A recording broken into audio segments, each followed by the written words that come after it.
The Fed harbors an illusion that they have an influence over the macroeconomy that, for the most part, they don't really have. People talk about long and variable lead times for Fed policy to have an influence on the economy. Long and variable lead times is another way of saying we don't know what the relationships are. Now, if it's long and variable lead times, it means that they won't cut until after there's signs of slowing down.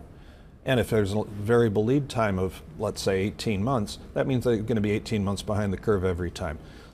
When the Fed starts to cut, you're usually already on the brink of recession.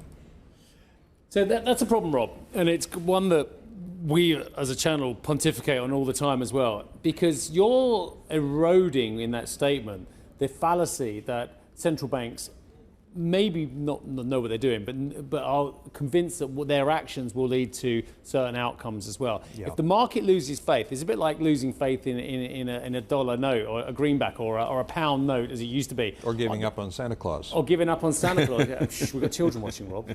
But you know, I promised to pay the bearer. It's just a piece of paper at the end of the day. It's not backed by gold anymore. We came off the gold standard a long time ago as well. Yeah. So, in terms of that, is that potentially going to lead to, if people start cottoning on to that idea, and it's taken them a long while to cotton on to it, does that erode the confidence and ergo equal greater volatility for financial markets?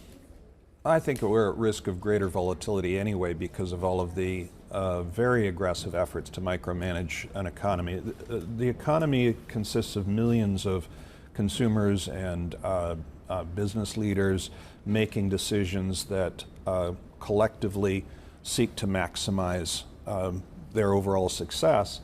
And you have a limited number of elite policymakers seeking to manage that process. Pardon me, but if central banks and Treasury officials are consistently making forecasts for unemployment, for economic growth, for inflation, for interest rates, and those forecasts tend to be almost entirely useless if they're beyond about 60 days out. If they can't forecast the economy, how on earth do we expect them to micromanage the economy? Mm-hmm. So I think the faith in policy choices micromanaging the economy is a false faith. People have hewed to that faith for decades, and I don't see any likelihood that it's going to go away anytime soon. Okay. It's not going to go away soon, but it leaves those of you who are realists about that influence beyond the 60 days out with an opportunity, because if everybody in the market is slavishly looking at the Federal Reserve and the Treasury and the Bank of England, the Bank of Japan, etc., then there is an opportunity for actually you to say, well, this is really going on, or advise your clients what's really going on. How are you taking advantage of that? I see asymmetries in macroeconomic risk to the downside, in inflation risk to the upside. Elevated inflation goes hand in hand historically with value beating growth. So firstly, this growth supercycle that has been so massively profitable has been on the back of the relative valuations reaching all-time record extremes. The spread between growth and value, looking at standard valuation metrics, normally is 4-to-1. Yeah. Back in 2007, it was 3-to-1. 3-to-1 sounds like a big spread. It's not. It means that value was expensive in 2007. Oh, wow. It's now 9-to-1. Whoa. Matching where it was in the summer of 2020, and a bigger spread than it was in at the peak of the dot-com bubble. So value is extremely cheap, and elevated inflation risk works to the benefit of value. Elevated economic risk works to the benefit of broader diversification into liquid alternatives, things like emerging market stocks and bonds. While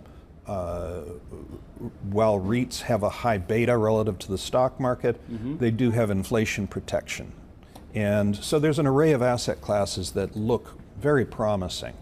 Rob, let's talk about one of your big calls from earlier this year. You say NVIDIA's and its lofty valuation is one of the big market delusions. Why is that?